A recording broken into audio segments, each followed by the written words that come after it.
সেই যুগে ভারতের জমিতে তখনও ইসলামের বার্তা বিস্তৃত হয়নি। তৎকালীন সময় রাজা পৃথ্বীরাজই দেশের শাসনভার পরিচালনা করতেন। রাজা পৃথ্বীরাজ প্রতিদিন তার অনুচরদের সাথে নিয়ে দেব পূজার উদ্দেশ্যে মন্দিরে যেতেন। তখন ভারতীয় জনতা দেবদেবী ও আগুনের উপাসনা করত। সেই কালে ভারত ভূমি ছিল অজ্ঞতা ও অন্ধবিশ্বাসে আচ্ছন্ন। একদা এক রাতে হজরত খাজা মঈনুদ্দিন চিশতি রহমাতুল্লাহি আলাইহি নিজ বাসভবনে বিশ্রামরত ছিলেন। গভীর ঘুমের মধ্যে তিনি স্বপ্নে দেখলেন মহানবী হজরত মুহাম্মদ সাল্লাল্লাহু আলাইহি ওয়াসাল্লাম তাকে নির্দেশ দিচ্ছেন, হে মঈনুদ্দিন, হিন্দুস্থানে যাত্রা করো, সেখানে গিয়ে সত্যের বাণী প্রচার করো, ইসলাম ধর্মকে বিস্তার করো, কারণ হিন্দুস্থানের জনগণ কুসংস্কারের বেড়াজালে আবদ্ধ, তাদের আল্লাহর সঠিক পথের দিকে আহ্বান করো। এই স্বপ্ন দর্শন করে খাজা মঈনুদ্দিন চিশতি জেগে উঠলেন। বিলম্ব না করে পরদিন খাজা মঈনুদ্দিন চিশতি তার কয়েকজন অনুগামীকে সঙ্গে নিয়ে হিন্দুস্থানের উদ্দেশ্যে যাত্রা শুরু করলেন। দীর্ঘ পথ অতিক্রম করে বেশ কয়েকদিন পর তারা ভারতের রাজস্থান প্রদেশের আজমের নামক জায়গায় পৌঁছলেন। সে সময় ওই অঞ্চলের শাসক ছিলেন রাজা পৃথ্বীরাজ। তার কথার বিরুদ্ধাচরণ করার মতো সাহস কারও ছিল না। এদিকে খাজা মঈনুদ্দিন চিশতি এবং তার সহযাত্রীরা বহু পথ হেঁটে পরিশ্রান্ত হয়ে পড়েছিলেন। ফলে খাজা মঈনুদ্দিন চিশতি ও তার সঙ্গীরা আজমিরের তারাগার পাহাড়ের পাদদেশে বিশ্রাম গ্রহণ করছিলেন। ঠিক সেই মুহূর্তে নামাজের সময় হয়েছিল, তাই খাজা মঈনুদ্দিন চিশতি তার সাথীদের বললেন, তোমরা পানির খোঁজ করো, কেননা অজু করতে হবে, নামাজের সময় উপস্থিত হয়েছে। তখন দুই অনুগামী একটি কলস হাতে নিয়ে জলের সন্ধানে বের হলেন। কিছুটা এগিয়ে গিয়ে তারা এক বিশাল জলাশয় দেখতে পেলেন, যা বর্তমানে আনাসাগর নামে পরিচিত। তারা আনাসাগরের কাছে পৌঁছে দেখলেন রাজার সৈন্যরা পুরো জলাশয়টি ঘিরে রেখেছে। তাদের দেখেই সৈন্যরা প্রশ্ন করল, আপনারা কারা? আপনাদের তো এর আগে কখনো দেখিনি, এখানে কি উদ্দেশ্যে এসেছেন? ওই দুই সঙ্গী উত্তর দিলেন, আমরা খাজা মঈনুদ্দিন চিশতির শিষ্য, আমরা অজু করার জন্য এক লোটা জল নিতে এসেছি। তাদের কথা শুনে সেখানে উপস্থিত সকল সৈন্য উচ্চস্বরে হেসে উঠল।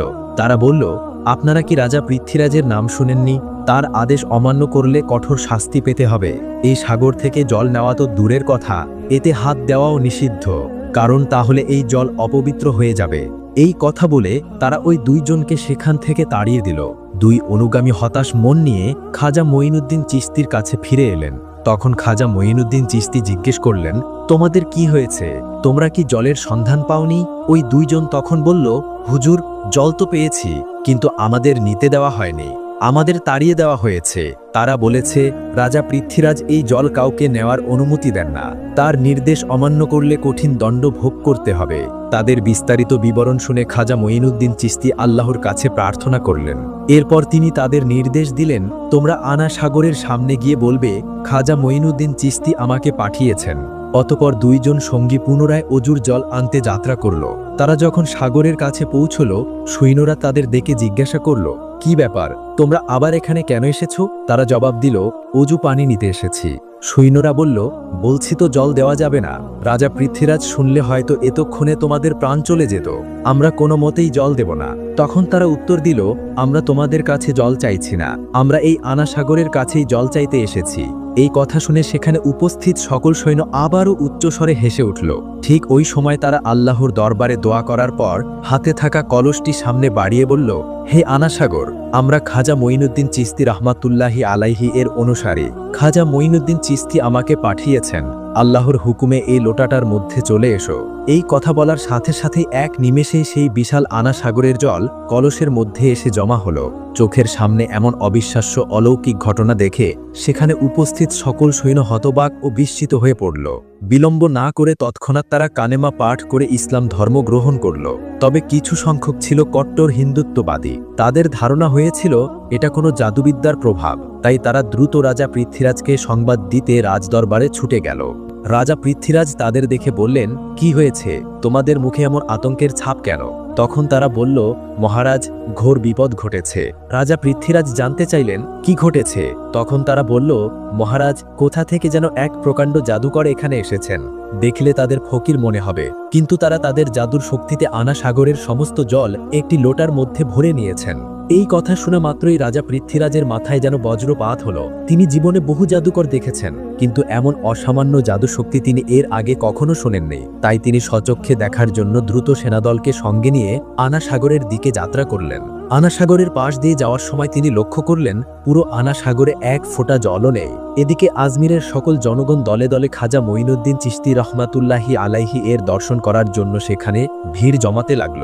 খাজা মঈনুদ্দিন চিশতি ও তার অনুসারীরা নামাজ সম্পন্ন করে বসেছিলেন। ঠিক তখনই রাজা পৃথ্বীরাজ সেখানে উপস্থিত হলেন। তিনি দেখলেন ইতিমধ্যে অনেক হিন্দু ইসলাম ধর্মে দীক্ষিত হয়েছেন। এই দৃশ্য দেখে মনে মনে ভীষণ ক্রুদ্ধ হলেন। রাজা পৃথ্বীরাজ ছিলেন অত্যন্ত ধূর্ত ও গোড়া হিন্দুত্ববাদী। পৃথ্বীরাজ বললেন, আপনি কে আর কোথা থেকে এখানে আগমন করেছেন? তখন তিনি জবাব দিলেন, আমার নাম খাজা মঈনুদ্দিন চিশতি। আল্লাহর হুকুম এবং রাসূলুল্লাহ সাল্লাল্লাহু আলাইহি ওয়াসাল্লামের আজ্ঞায় আমি এখানে এসেছি। পৃথ্বীরাজ তখন বললেন, আপনি আপনার জাদুশক্তির প্রভাবে এই জলকে কেন শুষ্ক করে দিয়েছেন? তখন খাজা মঈনুদ্দিন চিশতি বললেন, আমি কোনো জাদুকর নই, আমি হলাম আল্লাহর বান্দা। আল্লাহর হুকুম পালন করার জন্যই পানি আনতে গিয়েছিলাম, কিন্তু পানি না দেওয়ার কারণে এই পানিও আল্লাহ শুকিয়ে দিয়েছেন। এই কথা শুনে সেখানে থাকা সমস্ত লোক বিস্ময়ে হতবাক হয়ে এক দৃষ্টিতে খাজা মঈনুদ্দিন চিশতির দিকে তাকিয়ে রইল।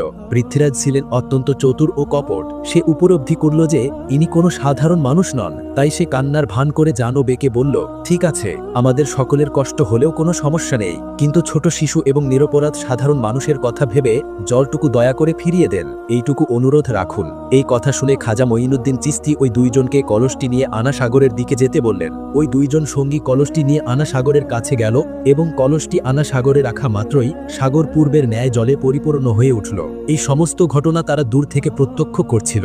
সুতরাং সেখানে উপস্থিত সকল লোক জিজ্ঞাসা করল, আপনি কোন ঈশ্বরের উপাসনা করেন? খাজা মঈনুদ্দিন চিশতি বললেন, আমি আমার প্রভু এক ও অদ্বিতীয় আল্লাহর ইবাদত করি। সেখানে থাকা লোকেরা বলল, আমরাও আজ থেকে আপনার সেই এক আল্লাহর ইবাদত করতে ইচ্ছুক।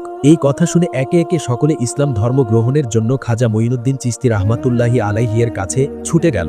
এই সংবাদ পেয়ে রাজা পৃথ্বীরাজ অত্যন্ত চিন্তিত হয়ে পড়লেন। তিনি বুঝতে পারছিলেন না এখন কি করা উচিত। তখন তার মন্ত্রী বলল, মহারাজ, জয়পাল জাদুকর ইসলাম ধর্ম গ্রহণ করেছেন। আরও অনেক মানুষ একের পর এক ইসলাম গ্রহণ করছেন।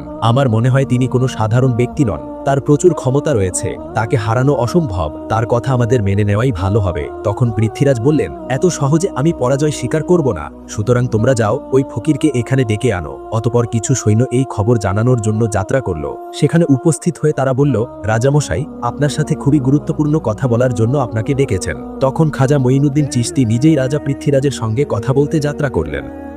এদিকে সেই অঞ্চলের একজন হিন্দু পণ্ডিত ছিলেন। তিনি প্রতিদিন পূজার জন্য মন্দিরে যেতেন এবং মূর্তির সম্মুখে দুধ ঢালতেন। একদিন তার কন্যা সেই পণ্ডিতকে জিজ্ঞাসা করল, বাবা, আপনি প্রতিদিন দুধ নিয়ে মন্দিরে যান, মন্দিরের ওই মূর্তি কি দুধ পান করে? তখন পণ্ডিত বাবা বললেন, মা, মূর্তি কখনো দুধ পান করে না, ওই মূর্তিগুলোকে আমরাই পূজা করি। তখন তার মেয়ে বলল, বাবা, আমি এই মূর্তিটিকে দুধ খাইয়েই তবে আসব, আমি দেখতে চাই যে এটি আসলেই দুধ পান করে কিনা। তখন হিন্দু পণ্ডিত বলল, মা, এমন কথা বলতে নেই, সে তো আমাদের ঈশ্বর, মূর্তি কি কখনো দুধ পান করে? তবে মন্দিরে যেদিন কেউ থাকবে না, তুমি সেদিন গিয়ে দেখতে পারো। অতপর একদিন তার কন্যা দুধ হাতে নিয়ে সেই মন্দিরের ভিতরে প্রবেশ করলো। সেই মূর্তিগুলোর সামনে গিয়ে সে বলল, তুমি তো আমাদের ঈশ্বর, তাহলে নিশ্চয়ই আমার কথা শুনছো। আমি আজ দুধ নিয়ে এসেছি, তুমি এই দুধ পান করে নাও। কিন্তু মেয়েটি মূর্তির কাছ থেকে কোনো জবাব পেল না। মেয়েটি আবারও বলল, কি ব্যাপার, আমার কথা কি শুনতে পাচ্ছ না? তুমি দুধ পান করে নাও, আমি নিজে এটি দেখতে যাই। কিন্তু মূর্তিগুলির পক্ষ থেকে কোনো সাড়া এলো না। তখন মেয়েটি নিজেই নিজের মাথা ঠুকে রক্তপাত ঘটাতে লাগলো, উচ্চস্বরে ক্রন্দন করতে লাগলো। ঠিক সেই মুহূর্তে গরিবের নেওয়াজ খাজা মঈনুদ্দিন চিশতি ওই পথ দিয়ে যাচ্ছিলেন। কান্নার শব্দ শুনে তিনি সেই মন্দিরের ভিতর প্রবেশ করলেন এবং দেখলেন একজন তরুণী মাথা দিয়ে রক্ত ঝরাচ্ছে আর উচ্চস্বরে কাঁদছে। তখন খাজা মঈনুদ্দিন চিশতি তাকে জিজ্ঞাসা করলেন, মা, তোমার কি হয়েছে? মেয়েটি তখন বলল, দেখুন না বাবাজি, আমি এই মূর্তিটিকে দুধ খাওয়ানোর জন্য এনেছি, কিন্তু সে কিছুতেই আমার কথা শুনছে না। তখন খাজা মঈনুদ্দিন চিশতি বললেন, মা, মূর্তি তো কখনোই কথা বলতে পারে না আর খেতেও পারে না। তখন মেয়েটি আবারও নিজের মাথা ঠুকতে শুরু করলো এবং রক্ত ঝরাতে লাগলো। মেয়েটির এমন গভীর ভক্তি দেখে খাজা মঈনুদ্দিন চিশতি বিস্মিত হলেন। তাই তিনি মূর্তির সামনে গিয়ে মূর্তির কান ধরে বললেন, আমি খাজা মঈনুদ্দিন চিশতি বলছি, তুমি কি শুনতে পাচ্ছ না? এই অসহায় নির্দোষ মেয়েটিকে কেন কাঁদাচ্ছ? এই দুধটুকু পান করে নাও। তার এই কথা বলার সঙ্গে সঙ্গেই ওই মূর্তি দুধ পান করা শুরু করলো। এই দৃশ্য দেখে মেয়েটি অত্যন্ত আনন্দিত হলো এবং সোল্লাসে সেখান থেকে ফিরে আসলো। মেয়েটি যখন গ্রামে ফিরল, অনেকেই বলতে লাগলো, এই মেয়েটি হয়তো কোনো অপকর্ম করে এসেছে, এই কারণে সকলে তাকে কলঙ্কিত করতে শুরু করলো। এখন আমাদের কি হবে? সেখানে সেই মেয়েটির বাবাও উপস্থিত ছিলেন। তারা সকলে বলল, কি ব্যাপার, তোমার এমন অবস্থা কেন? মেয়েটি বলল, বাবা, আমি মূর্তিটিকে দুধ খাইয়ে এসেছি। এই কথা শুনে সকলে হতবাক হলো এবং বলল, এই মেয়েটি মিথ্যা কথা বলছে। মূর্তি কি কখনো দুধ পান করে? সে নিজেই নিজের অপকর্ম ঢাকতে আমাদের প্রতারিত করছে। তখন মেয়েটি কাঁদতে কাঁদতে বিনয়ের সঙ্গে বলল, আমি বহুবার বলার পরেও যখন মূর্তি দুধ পান করল না, তখন আমি নিজের মাথা ঠুকে রক্ত ঝরিয়েছি। ঠিক সেই মুহূর্তে এক ফকির বাবা এসে মূর্তির কান ধরে বললেন, দুধ পান করে নাও। আর ওই ফকির বাবার কথা বলা মাত্রই মূর্তি দুধ পান করতে শুরু করলো। তখন সেখানে উপস্থিত সকল মানুষ বিস্মিত হয়ে গেল এবং জানতে চাইল ওই ফকির বাবাকে। মেয়েটি বলল, আমি ওই ফকির বাবাকে চিনি না, তবে সম্ভবত তিনি আশেপাশেই কোথাও থাকেন। তারা সকলে খাজা মঈনুদ্দিন চিশতির সঙ্গে দেখা করার উদ্দেশ্যে যাত্রা করল। ইতিমধ্যে খাজা মঈনুদ্দিন চিশতি পৃথ্বীরাজের দরবারে উপস্থিত হলেন। পৃথ্বীরাজ বললেন, হে ফকির বাবা, আপনি কি চান? খাজা মঈনুদ্দিন চিশতি বললেন, আমি ভারতের জনগণকে অজ্ঞতার অন্ধকার থেকে সরিয়ে কোরআনের জ্যোতিতে উদ্ভাসিত করতে চাই। আমি চাই সবাই কুসংস্কার ত্যাগ করে তওবা করে আল্লাহর পথে ফিরে আসুক, যিনি এই পৃথিবীর মালিক, যিনি পরকালেরও অধিপতি, যিনি বললেই এক মুহূর্তে সবকিছু শেষ হয়ে যায়, আমাদের সকলের রিজিকের মালিক, জন্মমৃত্যু সবকিছুর ক্ষমতা যার হাতে, সেই মহান আল্লাহর ইবাদতে সবাইকে ফিরিয়ে আনতে চাই। আমি কারো ক্ষতি করতে চাই না। যখন তিনি এই কথাগুলো বলছিলেন, ঠিক তখনই একজন ইসলাম বিরোধী ব্যক্তি তার আধ্যাত্মিক শক্তি পরীক্ষা করার জন্য এসে বলল, যদি তিনি সত্যিকারের আধ্যাত্মিক শক্তি সম্পন্ন হন, তবে জল থেকে আগুন সৃষ্টি করে দেখান। খাজা মঈনুদ্দিন চিশতি রহমতুল্লাহ আলাইহি আল্লাহর নাম স্মরণ করে জলের উপর ফুঁকিলেন এবং সেই মুহূর্তে জল থেকে অগ্নি নির্গত হতে শুরু করল। চোখের সামনে এমন আশ্চর্যজনক অলৌকিক দৃশ্য দেখে সেই ব্যক্তি খাজা মঈনুদ্দিন চিশতির কাছে ক্ষমা চাইলেন এবং তার ক্ষমতায় বিশ্বাস করে তাৎক্ষণিকভাবে ইসলাম ধর্ম গ্রহণ করলেন। সেই সময় রাজদরবারে উপস্থিত সকল মানুষসহ রাজা পৃথ্বীরাজও বুঝতে পারলেন যে এমন আল্লাহ ভক্ত মানুষের সঙ্গে কখনই মোকাবিলা করা সম্ভব নয়। বহু অলৌকিক ঘটনা প্রত্যক্ষ করার পর তারা আর কালক্ষেপণ করল না। তারা ক্ষমা চাইল এবং সঙ্গে সঙ্গে খাজা মঈনুদ্দিন চিশতির হাতে হাত রেখে তার শিষ্যত্ব গ্রহণ করলেন এবং ইসলাম ধর্ম গ্রহণ করলেন। খাজা মঈনুদ্দিন চিশতি তাদের ক্ষমা করে দিলেন। এরপর খাজা মঈনুদ্দিন চিশতি সেখান থেকে প্রস্থান করলেন। খাজা মঈনুদ্দিন চিশতি তার অনুসারীদের নিয়ে তারাগাড়ের পাহাড়ের সেই স্থানে অবস্থান করলেন। খাজা মঈনুদ্দিন চিশতি যখন সেই স্থানে আল্লাহর ইবাদতে নিমগ্ন ছিলেন, ঠিক সেই সময় হিন্দু পণ্ডিত সহ ওই ব্যক্তিরা সেই স্থানের দিকে আসছিল। তখন হিন্দু পণ্ডিতের সেই কন্যাটি বলল, ওই দেখুন, ওই যে ফকির বাবা বসে আছেন, ওই ফকির বাবার কথাতেই মূর্তিগুলো দুধ পান করেছিল। তখন তারা একে একে সকলে খাজা মঈনুদ্দিন চিশতি রহমতুল্লাহ আলাইহির সামনে উপস্থিত হলো এবং জিজ্ঞাসা করল, হে ফকির বাবা, আপনি কে? আর আপনি এমন কোন জাদু জানেন যে আপনার কথায় মূর্তি দুধ পান করেছে? তখন খাজা মঈনুদ্দিন চিশতি বললেন, আমি তো আল্লাহর একজন সাধারণ বান্দা, আমার কথায় কিছুই ঘটে না। আমার আল্লাহ যা বলেন তাই বাস্তবায়িত হয়। আমি সেই এক আল্লাহরই উপাসনা করি। তখন সেখানে উপস্থিত সকলে বলল, আমরা আজ থেকে সেই মহিমান্বিত সত্তার উপাসনা করতে চাই। এই ভারতে তো সকলে একে একে ইসলাম গ্রহণ করেছে, আমাদেরকেও ইসলাম ধর্মে দীক্ষিত করুন। ফলশ্রুতিতে তারা সবাই ইসলাম ধর্ম গ্রহণ করল। এই ঘটনার কিছুদিন পর খাজা মঈনুদ্দিন চিশতি সেখানকার একটি বনের মধ্য দিয়ে যাচ্ছিলেন। যাওয়ার সময় তিনি দূরে লক্ষ্য করলেন কয়েকজন হিন্দু পণ্ডিত এবং অন্য কিছু লোক অগ্নি উপাসনায় রত আছে। এই দৃশ্য দেখে খাজা মঈনুদ্দিন চিশতি তাদের কাছে গিয়ে বললেন, আপনারা কেন আগুনের পূজা করছেন? এই আগুন আপনাদের কি উপকার করতে পারে? তখন তারা বলল, এই আগুন আমাদের ঈশ্বর, আমরা একে সন্তুষ্ট করছি। মৃত্যুর পর নরকের অগ্নি থেকে পরিত্রাণ পাওয়ার জন্য তাই আগুনের পূজা করছি। তখন খাজা মঈনুদ্দিন চিশতি রহমাতুল্লাহ আলাইহি বললেন, ঠিক আছে, তাহলে আপনারা আগুনকে সন্তুষ্ট করছেন, আগুনকে স্পর্শ করে দেখুন তো, দেখি আগুন আপনাদের দগ্ধ করে কিনা। তখন সেখানে উপস্থিত আরেকজন বলল, এটা আবার কেমন কথা?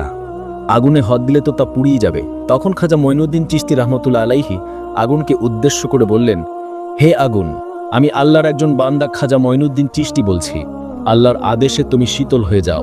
এই কথা বলে খাজা মঈনুদ্দিন চিশতি আগুনের শিখার মধ্যে প্রবেশ করলেন। তারা বিস্মিত হয়ে দেখল খাজা মঈনুদ্দিন চিশতি আগুনের মধ্যে প্রবেশ করলেন, কিন্তু একটুও দগ্ধ হলেন না। এই অলৌকিক ঘটনা নিজ চোখে দেখে তারা সকলে স্তম্ভিত হয়ে গেল এবং প্রশ্ন করল, আপনি কে আর আপনি কোন ঈশ্বরের উপাসনা করেন? তখন খাজা মঈনুদ্দিন চিশতি বললেন, আমার নাম গরিবের নেওয়াজ খাজা মঈনুদ্দিন চিশতি, যিনি সমগ্র বিশ্ব জগতের প্রতিপালক, তিনি ছাড়া আর কোনো উপাস্য নেই, যিনি এই সমস্ত ক্ষমতার অধিকারী, আমি সেই এক আল্লাহরই ইবাদত করি। তখন সেখানে উপস্থিত সকলে বলল, আমরা আজ থেকে সেই মহিমান্বিত সত্তার উপাসনা করতে চাই। এই ভারতে তো সকলে একে একে ইসলাম গ্রহণ করেছে, আমাদেরকেও ইসলাম ধর্মে দীক্ষিত করুন। এই কথা বলে সেখানে উপস্থিত সকল মানুষ ইসলাম ধর্ম গ্রহণ করল। আর এভাবেই খাজা মঈনুদ্দিন চিশতি রহমাতুল্লাহ আলাইহি ভারত ভূমিতে এসে কোরআনের আলোকবর্তিকা দিয়ে ইসলামের সুমহান বার্তা ছড়িয়ে দিলেন। আল্লাহর প্রদর্শিত অলৌকিক ঘটনাবলী দেখার পর অগণিত হিন্দু ইসলাম ধর্ম গ্রহণ করেছিল, যা ছিল এক অভূতপূর্ব উদাহরণ। আর এভাবেই গোটা ভারত জুড়ে ইসলাম ধর্ম প্রসারিত হলো। সুতরাং বন্ধুরা, খাজা মঈনুদ্দিন চিশতিকে নিয়ে আজকের ভিডিওটি এখানেই শেষ। যদি খাজা মঈনুদ্দিন চিশতি রহমাতুল্লাহ আলাইহির এই ভিডিওটি আপনাদের ভালো লেগে থাকে, তাহলে অনুগ্রহ করে একটি লাইক ও কমেন্ট করে আপনার মূল্যবান মতামত জানাবেন। তাহলে বন্ধুরা, আজকের মতো বিদায় নিচ্ছি। পরবর্তী কোনো নতুন ঘটনা নিয়ে আবারও দেখা হবে। ততক্ষণ পর্যন্ত আপনারা সবাই ভালো থাকুন, সুস্থ থাকুন এবং নিজের যত্ন নিন। আসসালামু আলাইকুম ওয়া রাহমাতুল্লাহি ওয়া বারাকাতুহু।